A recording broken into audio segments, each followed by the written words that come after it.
Il est 20h08 sur Europe 1, un événement incontournable pour les passionnés et professionnels du jeu, le Festival international des jeux.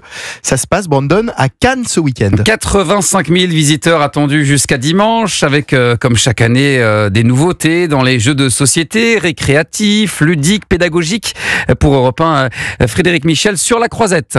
Et la tendance depuis quelques années est au jeu de cartes. Cynthia Robera, qui est la commissaire générale du Festival des jeux. Le jeu de cartes sous toutes ses formes, où la carte va faire partie du jeu de société et va permettre de jouer. On va avoir des jeux de cartes de pli, de défausse, les jeux de cartes à collectionner. C'est réellement la grande tendance avec notamment Pokémon, One Piece. Les jeux de cartes, ces deux copines en sont fans depuis longtemps. Les cartes, c'est transportable partout. Petit format, on y revient tout de suite en fait. Voilà, si on a une demi-heure, une heure, puis on a envie de faire des petits jeux avec des enfants, faut pas que ça traîne. On arrive à retrouver les mécaniques similaires, mais il va y avoir le graphisme ou la petite règle en plus qui va faire que ça va ajouter un petit plus au jeu et qui va être différent. Avec plusieurs inconnus, voilà les deux copines lancées dans un nouveau jeu. Flip 7, c'est un jeu de stop ou encore. Ça va jouer en manches successives jusqu'à ce que l'une de vous atteigne ou dépasse les 200 points. Et moi, j'ai pas de chance. Sébastien Kim est l'un des gérants de Catch Up Games qui édite plusieurs jeux de cartes, dont Flip 7.